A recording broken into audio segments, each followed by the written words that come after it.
of the World War II, and we see that disorder today in the headlines, whether it's about Russia, North Korea, Iran, and in a different way, China.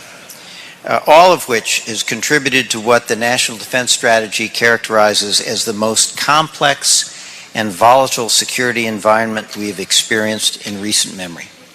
Mr. Secretary, as you survey this landscape, how do you prioritize the challenges to American and global security? And you've talked about alliances as our partner in dealing with those challenges. How do you assess the health of our alliance relations today in order to serve that role? First of all, thanks for doing this, Steve. And President Nancy, it's good to be here. You know the regard that the Department of Defense has for this organization. You have time to reflect and think, which is unusual in this town. So we really appreciate that. How did we look at the threats in the world? We looked at them really from three different angles. One was power, one was urgency, and one was will.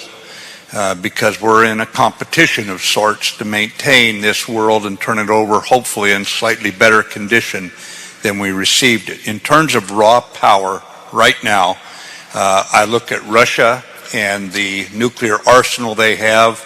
I look at their activities over the last 10 years from Georgia and Crimea to the Donetsk Basin to Syria. I can go on and on and on.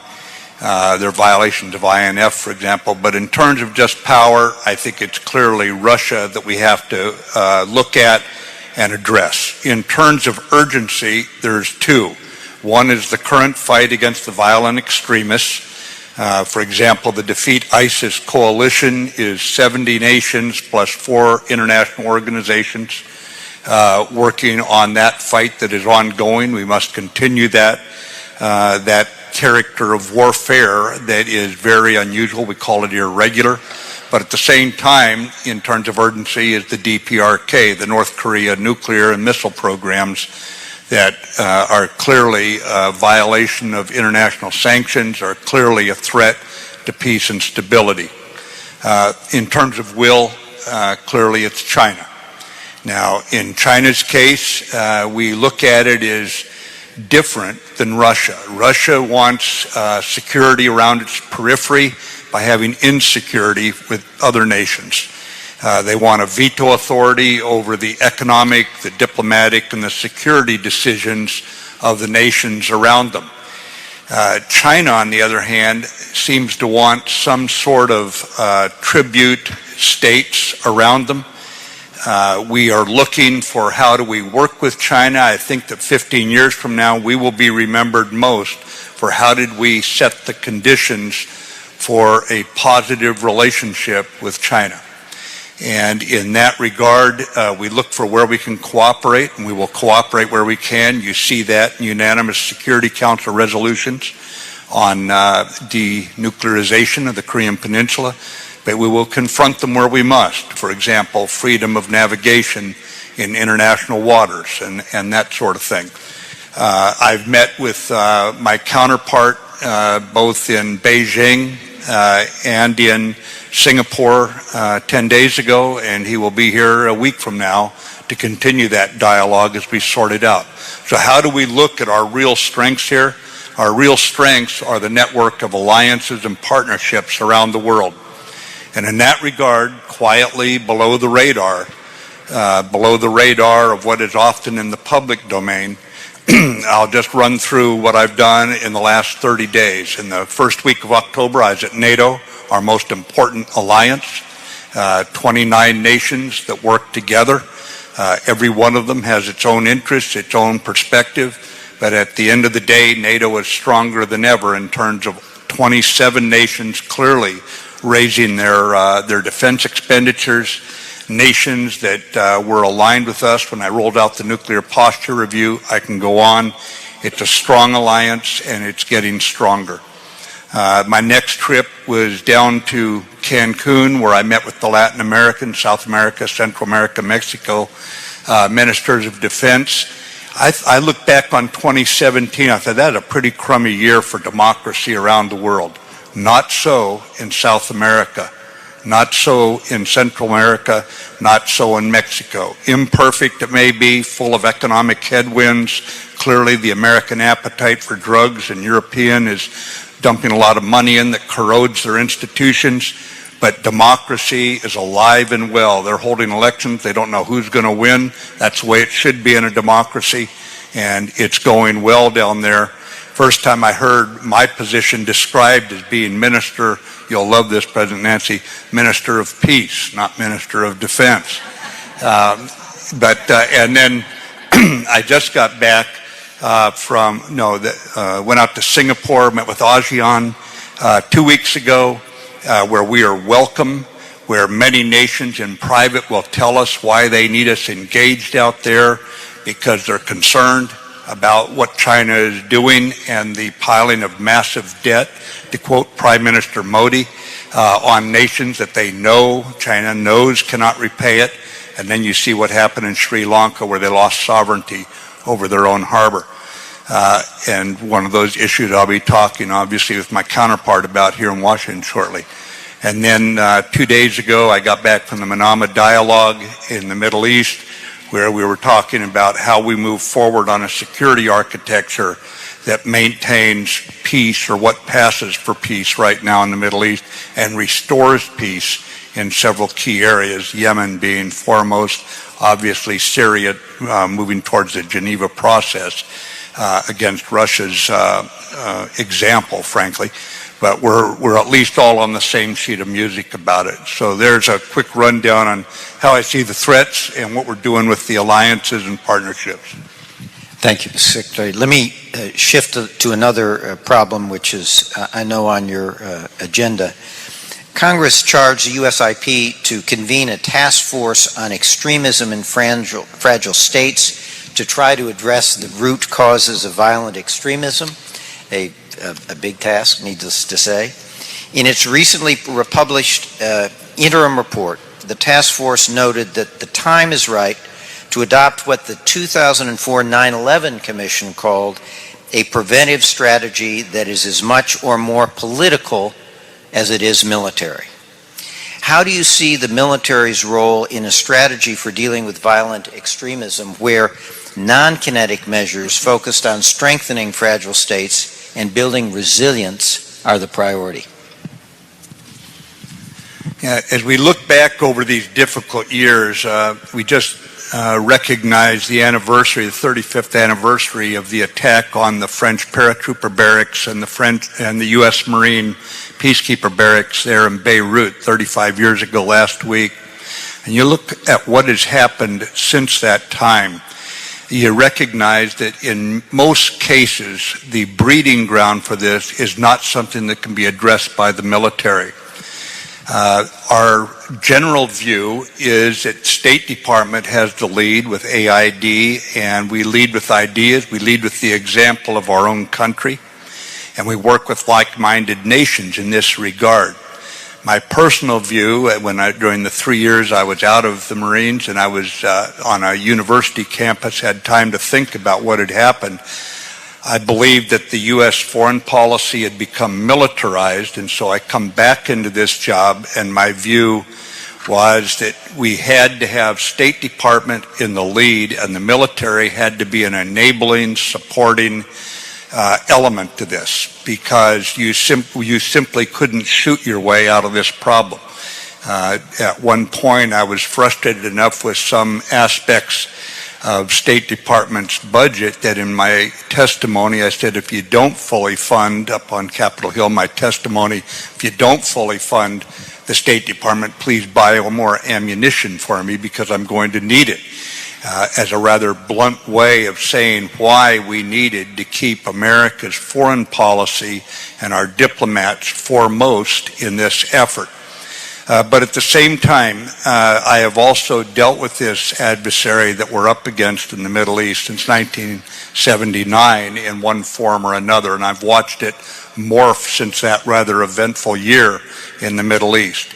And it is very clear we are going to have to get better with our allies on the military side, feeding information to police off the battlefields and collaborating together so that we buy the time for diplomats to amass the larger effort, and it's going to take a big effort to blunt this hate-filled enemy, because I'm under no illusions about what they're like.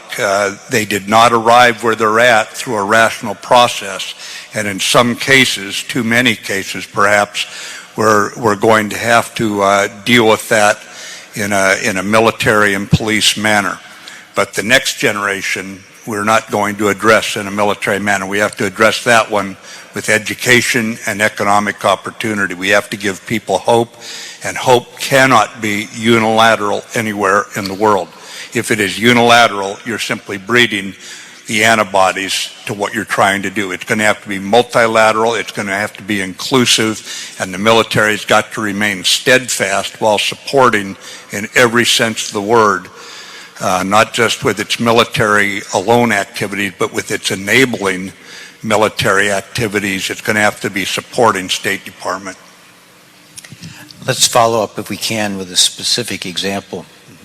In Afghanistan, the U.S. South Asia strategy called for a political settlement to the war in Afghanistan that protects the U.S., its friends and allies from transnational terrorist threats. Key to this strategy was increased support for the Afghan national security forces, including more robust U.S. counterterrorism operations. More recently, Ambassador Khalilzad was appointed to lead a diplomatic effort to initiate talks between the Taliban, the Afghans, and the United States. So how can our military strategy and operations in Afghanistan support and not undermine the peace effort? And do U.S. and NATO military forces have a role in Afghanistan after a peace agreement is reached? Well, any U.S. military coalition role after the peace is reached would be conditions-based, worked out with the Afghan government, depend on the threat. But when we put the strategy together, ladies and gentlemen, what we did was we put something together we called the 4 R's plus S, S being sustain it. First R was to regionalize the approach. You did not start with Afghanistan, come up with a strategy, say, well, I guess now we better look at the countries around it and see what do we do as far as their inclusion. We started outside and worked our way inside. Next, we recognized we had to put more troops in. But the reason we had to put more troops, reinforce it, the second R, was for the third reason, realign those troops to supporting the Afghan security forces directly by training, advising, and assisting. What we had done is created an army, and then we pulled the training wheels off too early. And in that I mean that only the Afghan special forces had mentors from NATO nations with them. And every time they went against the enemy, the Taliban, they won against the enemy. But spread out in penny packets around the country were Afghan security forces that we had pulled all mentoring away from. So we were going to look at this as a regional problem, reinforce the troops and realign them so that more Afghan forces had our mentors with them with NATO air support. As you know, for those of you who've been there, when you fight in mountainous country, the high ground is very tough ground to take if the enemy's got it. With NATO air forces overhead, no longer prohibited from supporting the Afghan army, and I did say prohibited from supporting them, we would be able to always own the high ground, and that changes the tactical situation. It is protection of the people is what we are trying to do there. So in some cases, we surrendered ground where few, if any, people lived, since it's not a matter of militaries holding ground. The Afghan lads are doing the fighting. Just look at the casualties. Over 1,000 dead in August and September, 1,000 dead and wounded in August and September, and they stayed in the field fighting, and the Taliban has been prevented from doing what they said they were going to do, which was to take and hold district and provincial centers, also disrupt an election that they were unable to disrupt. But the most important R was the fourth R, reconciliation. And on that, you saw Ambassador Khalilzad has been presented with the portfolio. He's working it. Those of you who know him, he's a force of nature. and he is hard at work on this, on an Afghan-led, Afghan-owned peace and reconciliation effort. So this is the approach we're trying to sustain right now. It is working from our perspective. What is heartbreakingly difficult to accept is that progress and violence can be going on at the same time. And I understand those who are disheartened by this, but we never thought in the military this was going to be an easy job. But we are there because if we want to protect ourselves from what happened on 9/11 and so many other countries, this is worthwhile.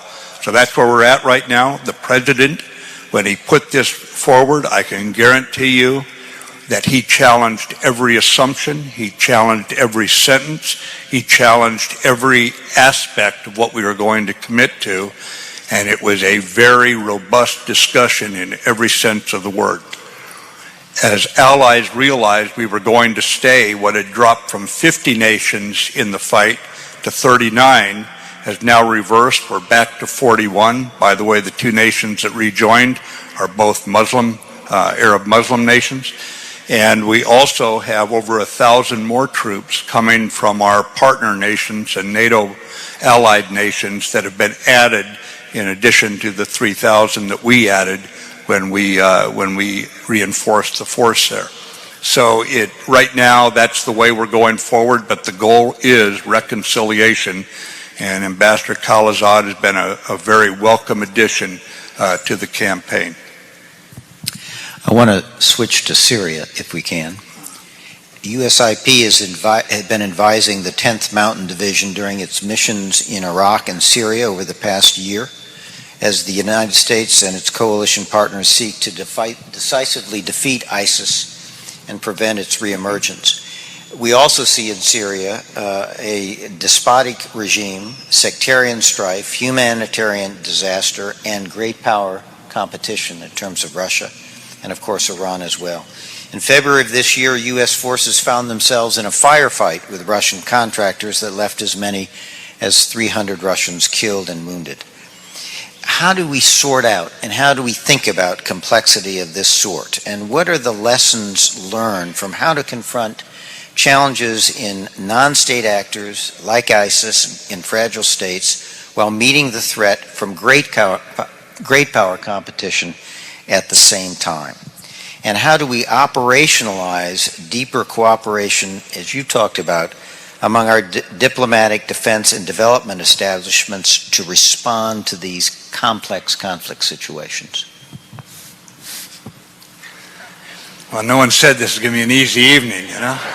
But this is a tragedy that has grown beyond my ability to articulate it. I've seen the refugees in the refugee camps, and I've seen refugees in Bosnia. I've seen them in Southeast Asia. I've seen them in Africa. I have never seen refugees as traumatized as coming out of Syria, not even close. If it were not for Russia's regrettable vetoes in the United Nations that marginalized the UN, I think we would never have gotten to this point, and certainly if it wasn't for the Iranian regime, not the Iranian people, the Iranian regime giving full support to Assad, he would have been long gone. And when that support was not even sufficient and Mr. Putin came in, we see the reason that I think eventually Assad will have to be managed out of power. I don't think any election run under the auspices of the Syrian regime is going to have any credibility with either the Syrian people or with the international community. But what have we learned along the way? One point I would make is it has been a partner, a non-state partner, the Syrian Democratic Forces, about 50-50 now between Kurd and Arab, that has done the bulk of the fighting in Syria.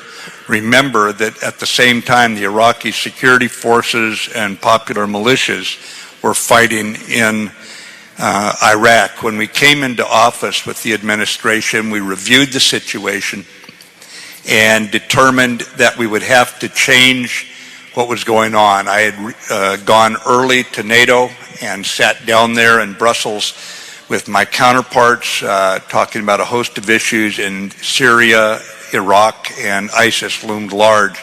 And it was clear the foreign fighters returning home with the veneer of civilization long rubbed off them were going to be a strategic assault, basically, on our European partners and other parts of the world, Africa, Southeast Asia, that sort of thing. So we changed the tactics from what I would call attrition warfare, where you push them out of one place and they fall back, then you push them out of that place. We took the time to surround West Mosul, Tabqa,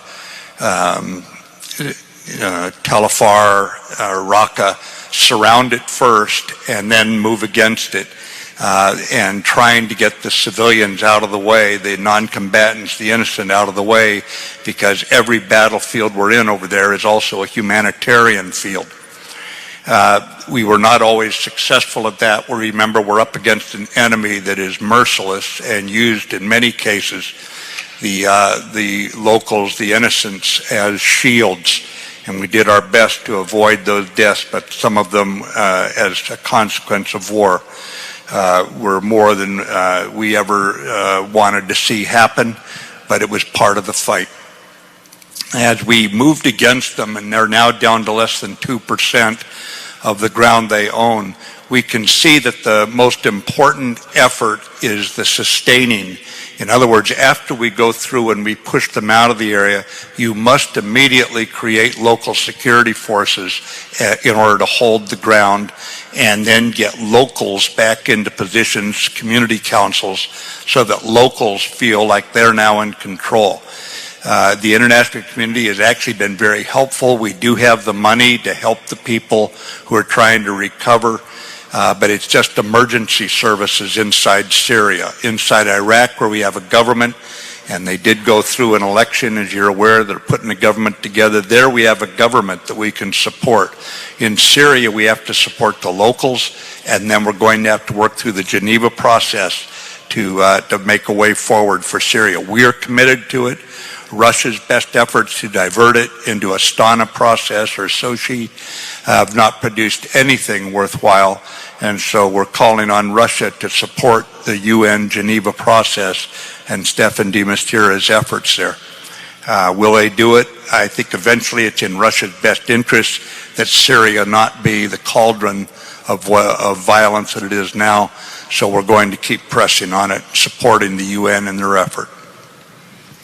Let me ask you a related question. There's been a lot of discussion about Iran wanting to create an arc of influence, if you will, from Tehran all the way to Beirut, and the possibilities that that could be disrupted in Iraq and particularly Syria.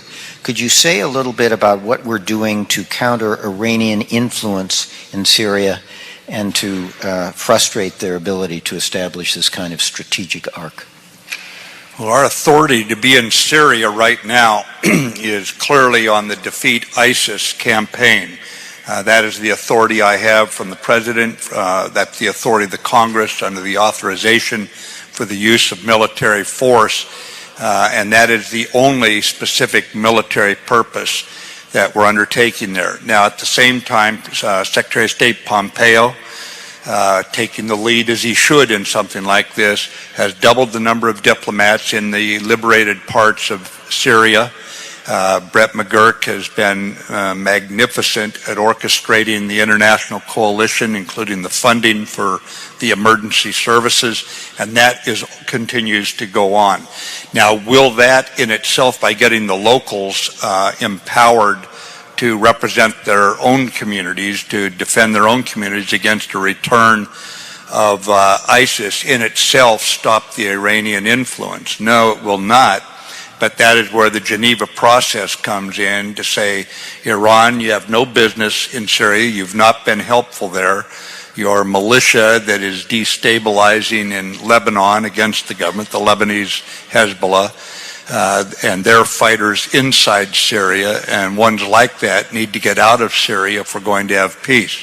Inside Iraq, I think it's a matter of United States and NATO training mission Iraq. NATO element that's going to make the Iraqi military something that stands up for Iraq and is not reliant on the goodwill of the Tehran regime. Again, this is not a contest with the Iranian people. This is a senseless war for the Iranian people to be in Syria or to be trying to make Iraq into a rump state of Tehran. It's not going to work, and it's just wasting a lot of the resources that would help the people in Iran if that was not a revolutionary regime, if it was really a government that cared about its people. So it's more about the long-term view than anything we're going to do with the U.S. military to rebuff the Iranian influence in those places. That is best led by diplomats and political leaders who represent their own people, and our diplomats and the international community supporting them. Let me ask you one other regional issue, and then we'll move to a couple other questions that come from the audience.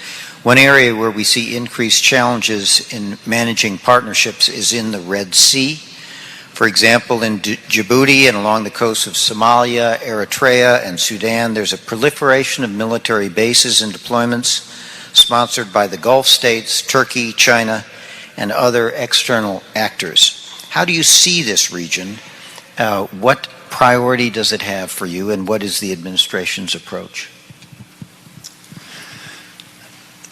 Yemen has had more problems than any people deserve to carry, and we're calling on all the parties, specifically the Houthis and the Arab coalition, to meet in Sweden in November and come to a solution, not talk about subordinate issues, about what town they're going to meet in or what size the table is they meet around, but talk about demilitarizing the border so that the Saudis and the Emirates do not have to worry about missiles coming into their homes and cities and airports, and ensure that all the missiles that Iran has provided to the Houthis are put under international watch in parks somewhere where they can be kept accounted for, that sort of thing, as we set the conditions for a return to traditional areas inside Yemen and a government that allows for this amount of local autonomy that Houthis or that Southerners want. This has got to end. We've got to replace combat with compromise, and we are working as we speak with Mr. Martin Griffiths, the UN Special Envoy. I've met with him myself. Secretary Pompeo is talking to him frequently as we try to amass the international support. We just met in Manama, in the Manama dialogues, and this was brought up forcefully, not just by myself, but by others as well, that it's time to stop this. And right now, what the Iranians have done by bringing in anti-ship missiles and this sort of thing is interrupted freedom of navigation. They are the ones who keep fueling this conflict, and they need to knock it off. They may do it through proxies, as they do so often in the Middle East, but they do not escape accountability for what they're doing through proxies and surrogate forces. We still will hold them accountable. Thank you. The President has said the U.S. is leaving the INF Treaty. How does this decision affect the military's readiness plans? How does it affect the role of nuclear weapons in our strategy? And how will it affect U.S. posture in Europe and the Pacific Rim? You know, I was going back through some papers when I came into office, and I noticed that Rose Gottmuller, who is then the Undersecretary of State for Arms Control in 2008, 10 years ago, called out the Russians for violations of the INF. I can go through, matter of fact, I can take 10 minutes going through year by year the efforts of our diplomats to try to get Russia to come back into compliance. Through denial and deceit, Russia has continued not just to do research and development and fielding, but now standing up multiple units that are armed with a weapon that is clearly a violation. And eventually Russia, I believe through a a slip revealed that the missile they said did not exist, it did exist. And once they realized that it was revealed, they then said, but it doesn't violate the treaty. And by the way, you're violating the treaty over some things that we cannot make sense out of. We have done everything we can, I think, diplomatically. The diplomats are still trying, by the way, as we speak. We have made it very clear that when two nations sign a treaty and one violates it and even denies the violation and then continues violating it as they field the weapon, that is an untenable situation. It also jeopardizes the trust you need for any other treaty. So right now, where are we? We came out with our nuclear posture review. We went around and talked to all the nations in the NATO alliance, plus other partner nations, about what was in it, took their ideas on board, and when we rolled it out, it was received generally across the board and in the U.S. Congress with support. As far as the INF as a follow-on issue, we have briefed the NATO Council and the Nuclear Council in NATO more than once. We have had detailed briefs by our technical experts, and my last time there here a few weeks ago, I said, if any of you have any advice, please send it to me. I want to know what options you can find, because the only ones I see are highly unpalatable. So where are we right now? The National Security Advisor carried the concern directly into Moscow. Secretary Pompeo is engaged with his foreign minister counterparts, and NATO, the foreign minister meeting goes, I think it's December 4th, and this will be, I'm sure, a front and center topic. I was just in Prague day before yesterday, and I met with two of our NATO nations ministers there. I met with two other NATO nations when I was in Manama last Saturday, and we are doing everything we can to try to find any option. And if any of you have any good ideas, please send me an email. It seems like every nut in America has my email address, so I'm sure you can find it, and send it to me. I don't think this is the military. This is the U.S. military. We belong to you. We're accountable to you. If you have any ideas, please send them. And that goes for our allied officers in this room as well. I don't think all the great ideas come from the country with the most aircraft carriers. If you have ideas, please tell me what you recommend. But we will continue to collaborate very, very closely with our allies and consult with them. And that's both through the ministers of defense and the ministers of foreign affairs. What does it do to us in terms of military terms? I don't want to go into too much detail, but there are options, both symmetric and asymmetric, that are available. So I am not committing to anything right now. That's a grave decision that the President will take counsel from all of us, and it will be up to President Trump. His views on nuclear weapons, I think, are pretty well known, that he hates them. And we'll be working this issue with him. Thank you. This is a question from our audience. Currently, I see competitors and adversaries relying on illicit trade, influence, and messaging to win their national goals without military conflict. How do you see DoD and the U.S. government competing and winning in this very different age? Illicit trade. Illicit trade, influence, and messaging. Yeah. First of all, I have an organization that's probably got 95% of our cyber capability in the U.S. government, called U.S. Cyber Command, obviously. And the number one mission that U.S. Cyber Command has right now is the protection of our election infrastructure and blocking or aiding the blocking and identification and blocking of the influence campaign. So we reveal, obviously, a lot of this information. We keep track of it. We work with private internet providers, content providers. You know their names. and we alert them via the FBI, the police, the law enforcement effort. But right now it is a all hands on deck at Cyber Command effort to keep our democratic processes free and unencumbered. It's very difficult because we have freedom of speech in this country, and how do you ferret out what's going on from foreign countries that are actually using basically biased information or false information to incite cleavages inside our own society.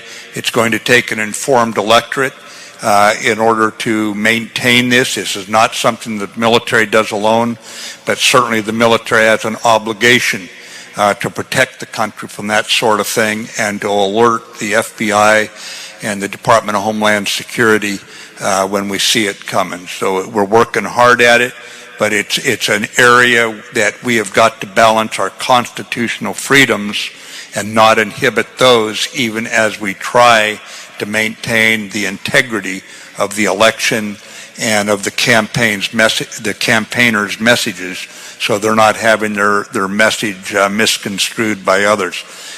Tough issue, but we're up for it, and we're looking forward to it, because when it comes to protecting the country, in this day and age, it's not just about guns and ships and that sort of thing. This is a very powerful weapon in the hands of people who know what they're doing, and our adversaries do. Mr. Secretary, I want to move to space for a moment. And this is a question from the audience. With space now being considered a warfighting domain, what do you think our objectives should be? And from a planning perspective, what are some new factors planners should think about when considering space, time, and force? Yeah, space has definitely become competitive. We watched when the Chinese shot their obsolete satellite out of the air, or blew it to pieces, and we've watched other nations putting capabilities into space. And I would just tell you that it's basically two-pronged. One, it's defend. We have to defend what we have in outer space that is used for navigation, communication, peaceful purposes, commerce, banking, all these kind of things, and military intelligence, surveillance satellites. We're going to have to put satellites up that can be defended or can be resilient against attack, resistant to attack, or can be replaced swiftly, that sort of thing. So we're going to have to defend what we have. But also we're going to have to be prepared to use offensive weapons in space should someone decide to militarize it and go on the offensive. You cannot simply play defense. No sport in the world, a competitive sport in the world, can just play defense and win. And this is not an area that we want to be second place in. So the points I would make are that first, that we're going to need some sort of I would call it concept of how we're going to conduct ourselves in space. That's all of us internationally. What are we going to do? Then we're going to have to recognize if nations are not willing to live by those rules, such as we've seen on this planet down here below, we're going to have the ability to defend and the ability to do offense.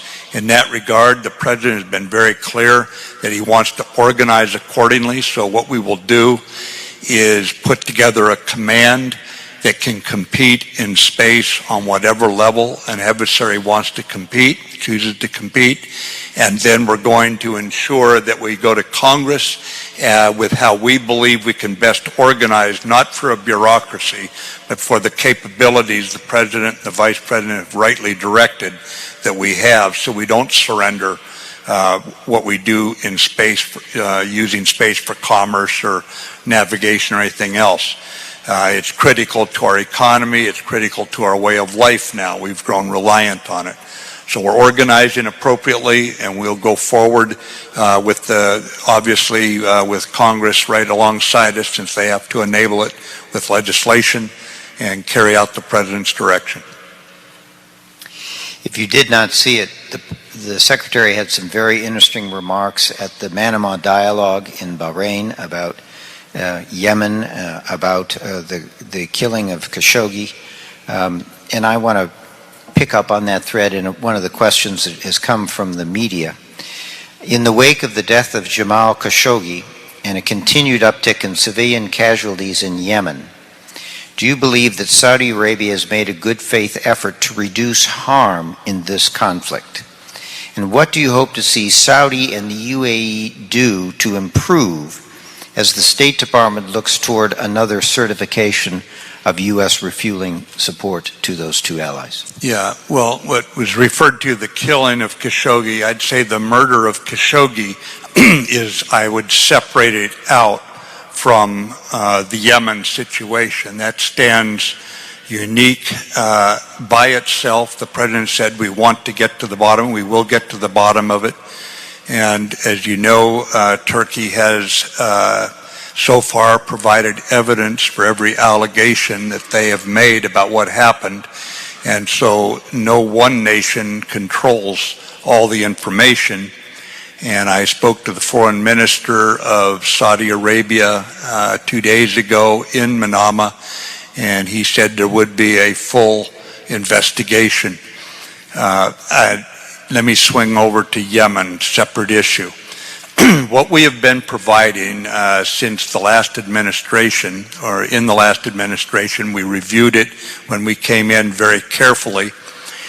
In regards to this war that's going on there between the Arab coalition and the Houthis, the last administration agreed to provide certain information, refueling support so that pilots didn't feel they had to make a hasty decision about to drop or not to drop, that sort of thing. We refuel probably less than 20% of their aircraft. They have their own refuelers, by the way. But what is it that we are pushing for at this point? For months, we have been holding classes on how do you actually establish no-fire areas? What do you do for restricted fire areas? How do you calculate the effects of bombs? How do you then investigate what happened? Some people have a very high expectation, as demonstrated by the U.S. or the NATO air forces, of what can be accomplished. And we have achieved, through enormous effort, training, technology, and putting it all together. Even then, we've had mistakes. But in our forces, we have set a standard that is very high.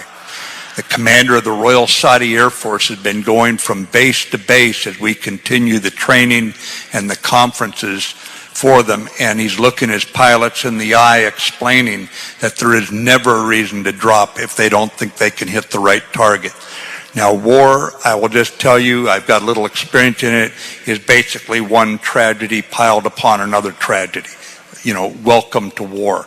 But our goal right now is to achieve a level of capability by those forces fighting against the Houthis that they are not killing innocent people.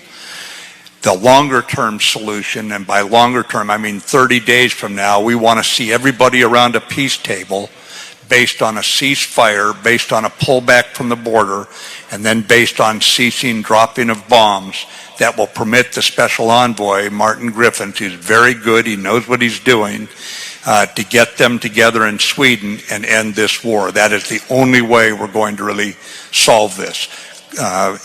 Improved accuracy of bombs is still a war.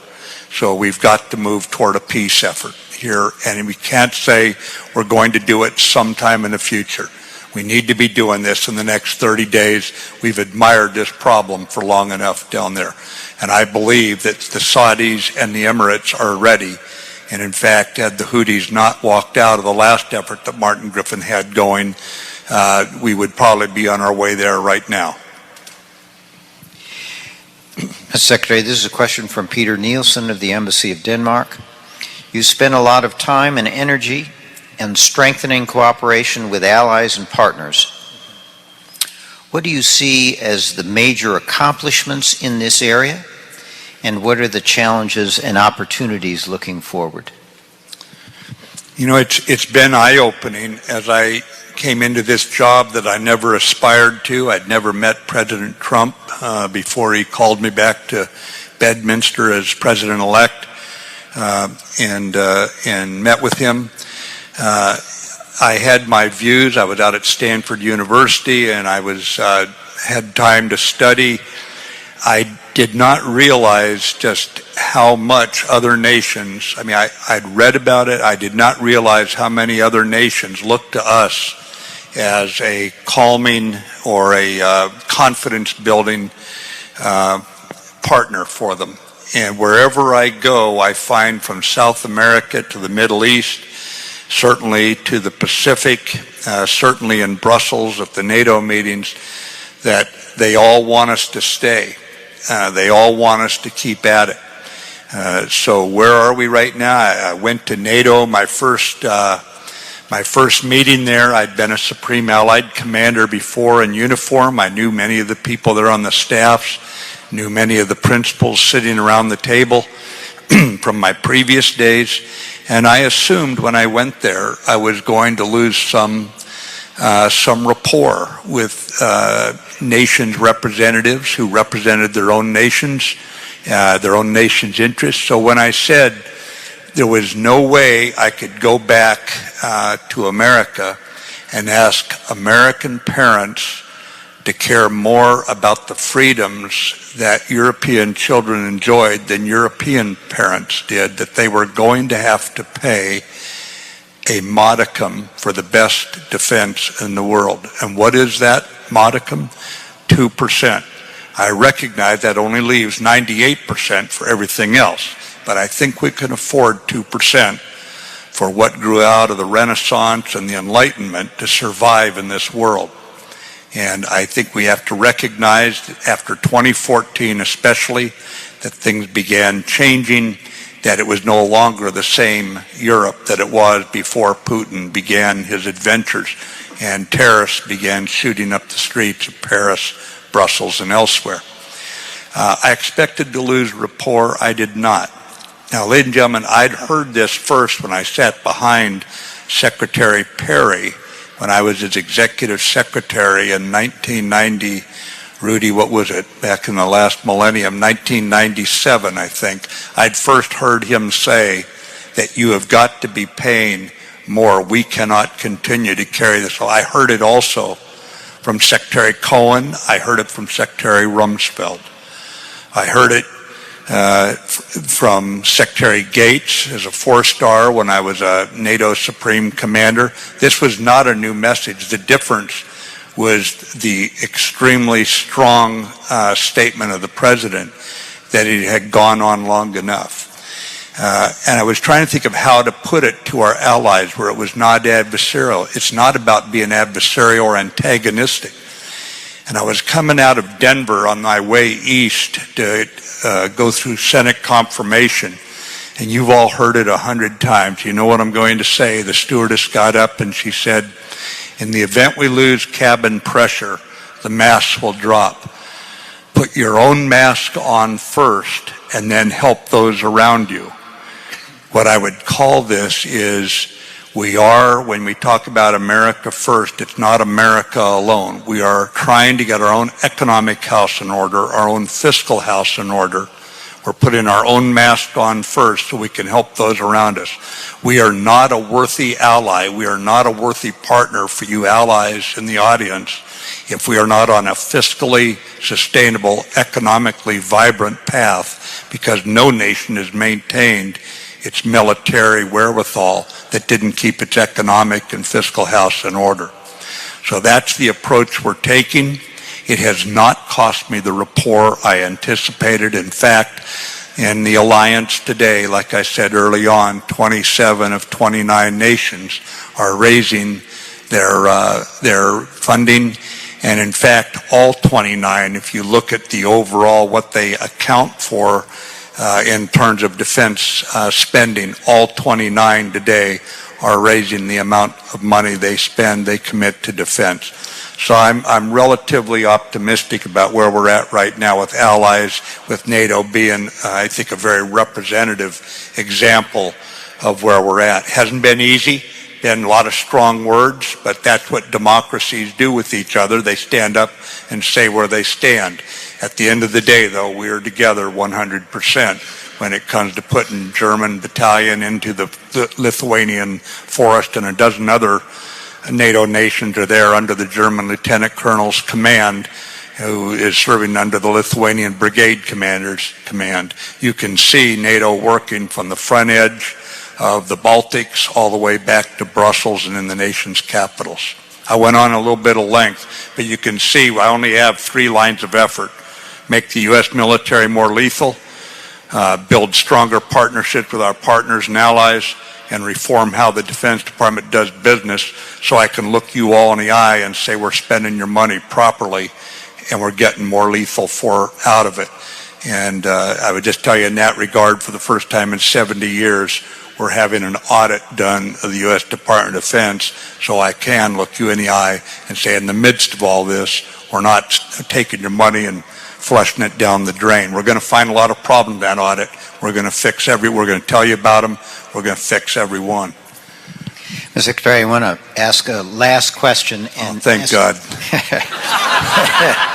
It's been quite a tour of the world, and we thank you for the time. And I want to suggest maybe a 4th line of effort, because when you've talked about Syria and Iraq and Afghanistan, Yemen, and the issue of fragile states we talked about earlier, there are a lot of people who say that if you're going to deal with those kinds of problems, you need, yes, defense, but you need development, you need diplomacy, some would say you need democracy, but in any event, you need some kind of good governance. So are we adequately resourcing all elements of that Pentateuch, if you will? And how are we doing within the government about coordinating all of these so that we can apply them against the challenges that we see in fragile states that are so often source of conflict? Well, we can always coordinate inside the government better. As we look back in history from that nasty argument with King George III, we decided to set up a government that could never be a king over us. It would not be efficient. And we set it up intentionally that 3 different branches of government would be co-equal and compete, and one of them had a bicameral legislature just to add a little more fuel to the fire. So for those of you who are our allies, partners in the room, who we frustrate often, I would just tell you we are accomplishing the very purpose of our founding fathers, because we frustrate ourselves even more. So we can always collaborate better. One thing that Bob Gates, when he was Secretary of Defense, Dr. Gates used to say to us, the only thing that allows government to work at the top levels is the trusted personal relations between those at the top. And for all you young people in the audience who wonder sometimes about going to work in the government, if you put others first, if you decide to go into government, don't forget what Dr. Gates said, a longtime civil servant. Because we can make this experiment in democracy work, but we're going to have to work together on it. And we need young people to come in to do it. We can always collaborate better, and a spirit of collaboration has always got to be there if we're going to make it work. I don't know, when you said, are we providing enough in development funds? You know, in Germany, they have to provide for every dollar that goes into national defense, they have to provide $1 to development funds. In Norway, they have very robust efforts to teach good governance and reward it with development money. It's a very disciplined process. My point is, one of the reasons we need allies in this world, it's very simple in history. Nations with allies thrive, nations without them die. Our allies have many of these issues worked out in a much more coherent manner because their programs are developed from the ground up in a much more, I would call it, less complex government than we have, and a smaller government, so it's easier for them to apply their resources in areas that we can come in and reinforce what they're doing. We can work together with them and get a much better return on the effort. but we're going to have to work with allies. No one nation on its own can defend itself. No one nation on its own can deal with bad governance or criminal transnational criminals or something like that. We're going to have to work together.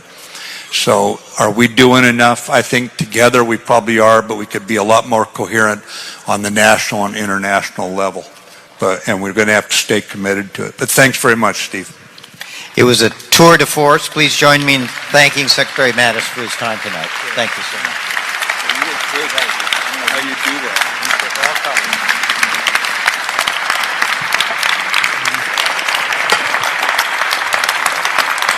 Ladies and gentlemen, please remain seated until the official party departs.